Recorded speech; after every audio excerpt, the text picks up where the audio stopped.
ससुराल की सूखी रोटी। एक संपन्न परिवार में पैदा हुई शुभी को बचपन से कभी किसी भी चीज़ के लिए समझौता नहीं करना पड़ा था। भाई हो या माता पिता, वो परिवार में सभी की लाडली थी। उसके मांगने से पहले ही मंजू और महेश हर चीज़ लाकर उसके सामने रख देते थे। मायके में उसके पास अपना कमरा था जिसे उसने अपनी मर्जी से सजाया हुआ था। शायद ही कोई ऐसा दिन रहता था जब घर में शुभी की पसंद का खाना ना बना हो।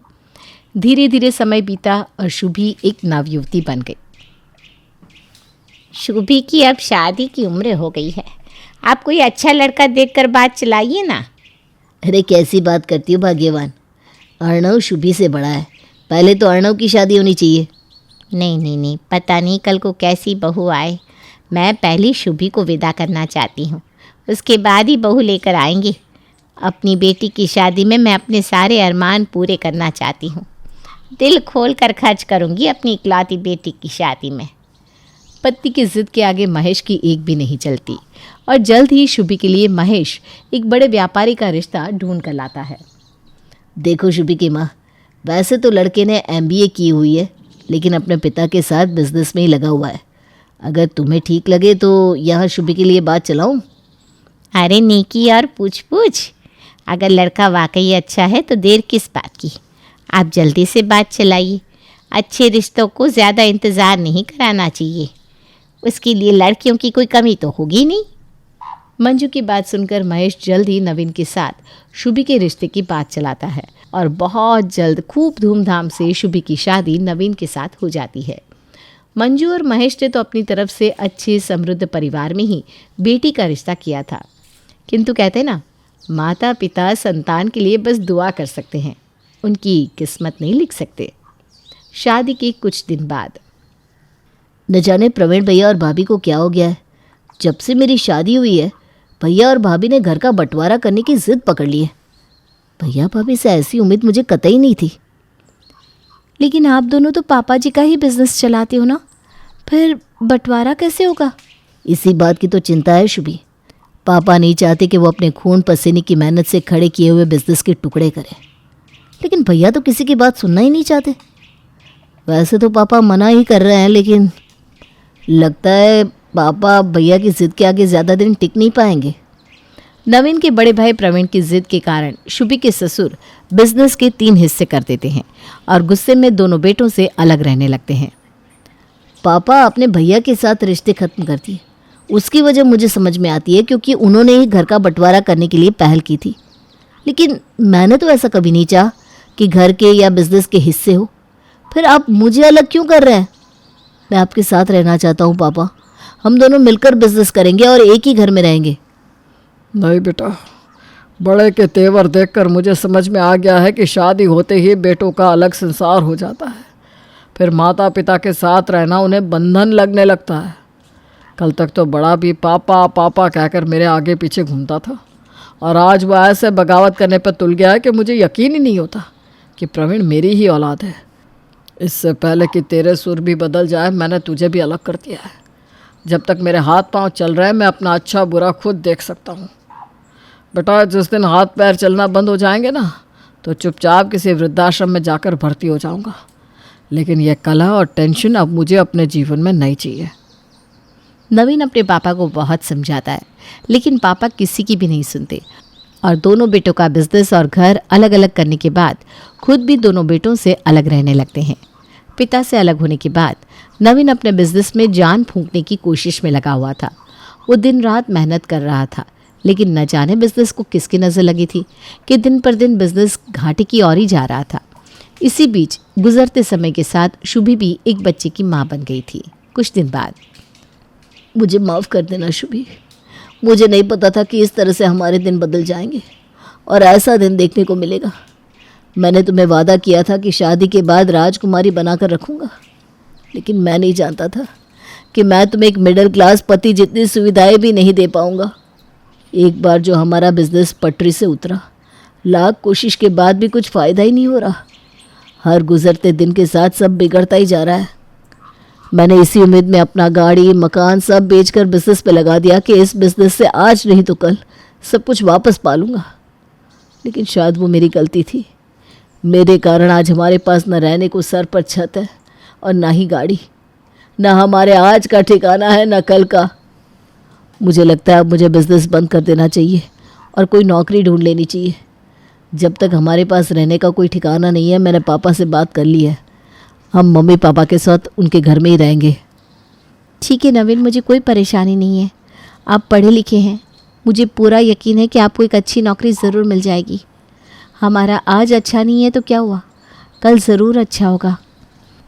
शुभा और नवीन अपने बेटे के साथ माँ पापा के घर में शिफ्ट हो गए थे।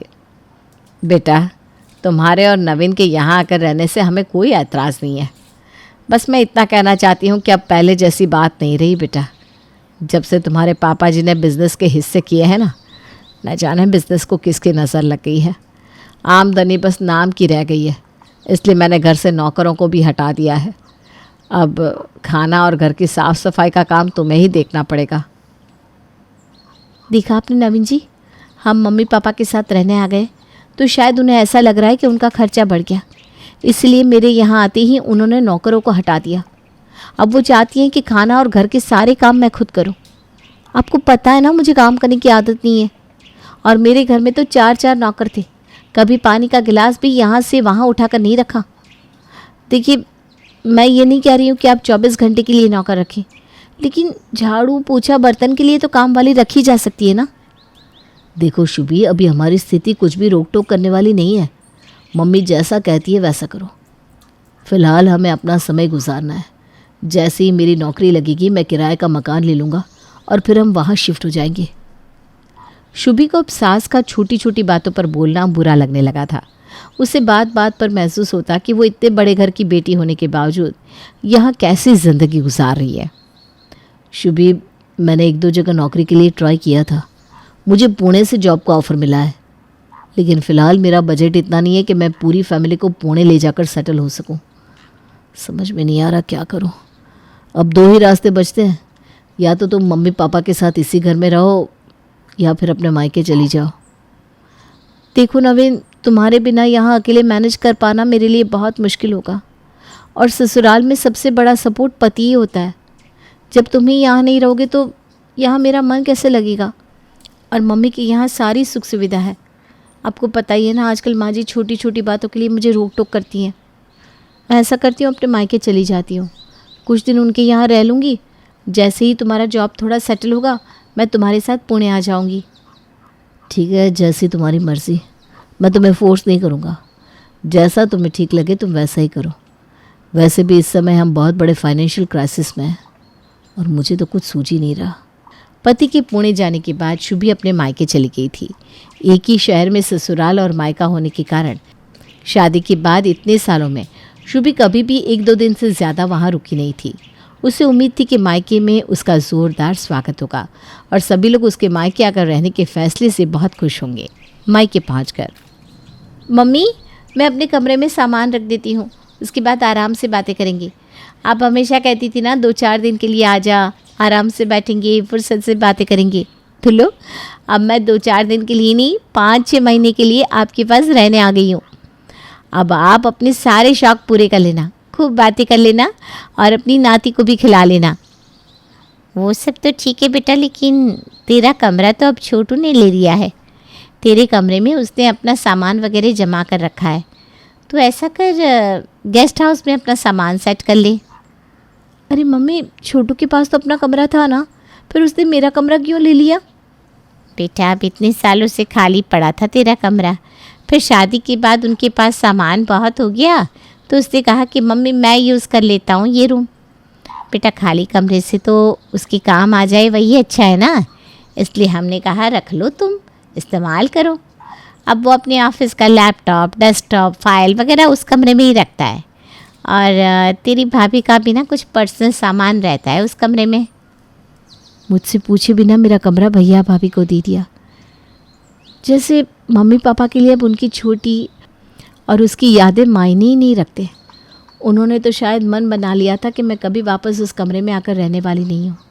मेरे जिस कमरे में मैं एक सामान अपनी मर्ज़ी के बिना यहाँ से वहाँ नहीं होने देती थी, अब मेरा वो कमरा मेरा ही नहीं रहा। कितनी अजीब बात है, और मैं शिकायत भी नहीं कर सकती। मम्मी ने कितनी आसानी से कह दिया कि मैं मेहमानों के कमरे में जाकर अपना सामान सेट कर लूँ। मतलब अब मैं उनके लिए एक मेहमान हो गई हूँ। अचानक शुभी को कुछ महीने पहले की घटना याद आने लगती है, जब वो और नवीन मम्मी पापा जी के घर मदद मांगने पहुँचे थे। मम्मी, मैं अपना सामान कहाँ रखूँ? अरे बेटा, पूरा घर ही तेरा है, जहाँ तेरा मन करे वहाँ सामान रख दे, जहाँ तुझे बैठना हो वहाँ बैठ जा। घर को जैसे सजाना है वैसे सजाना। मैं तो सब तेरे ऊपर छोड़ रही हूँ। तो कोई मेहमान बनकर थोड़ी ना आई है, और बहुएं डर डर कर पूछती हुई अच्छी नहीं लगती, अधिकार जमाती हुई अच्छी लगती है। अरे बेटा, क्या हुआ?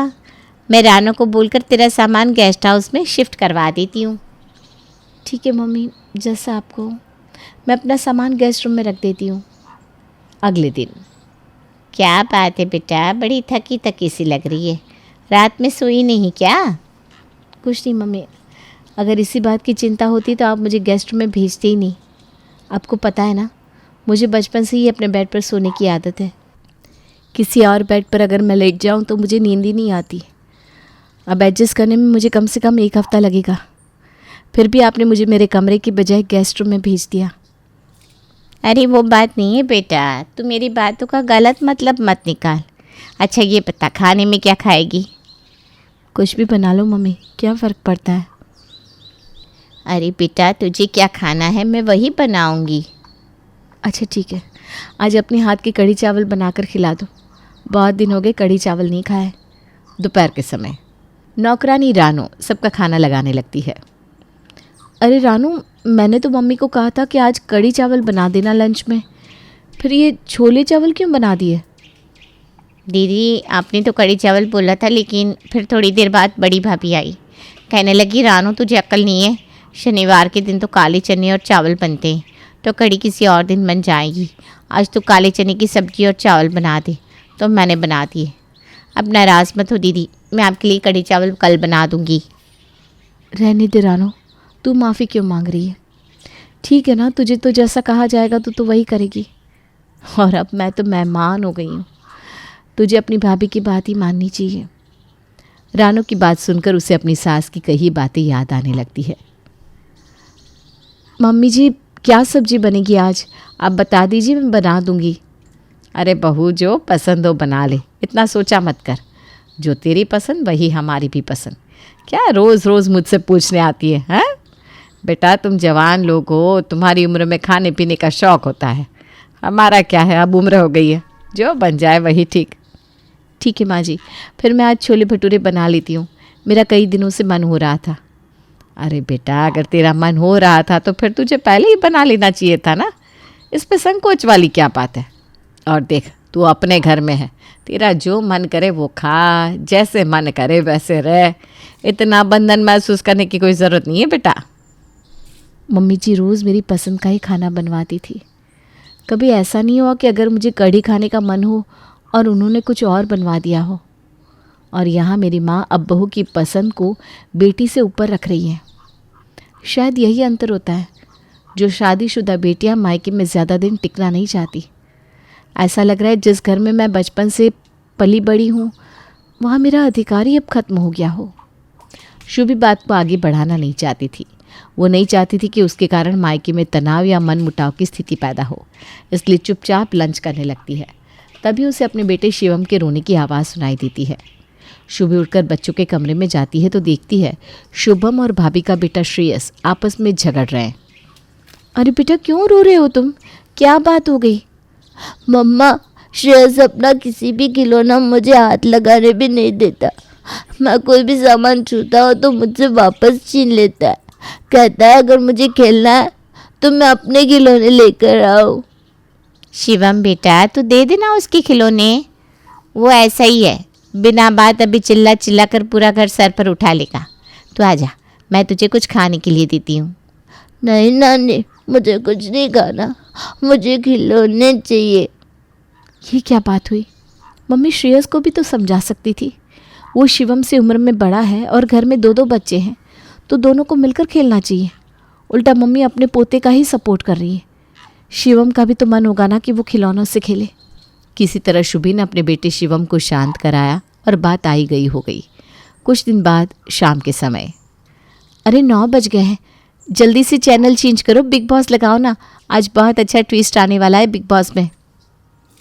अरे शुभी, बिग बॉस भी कोई देखने की चीज़ है? हम लोग बिग बॉस वगैरह नहीं देखते।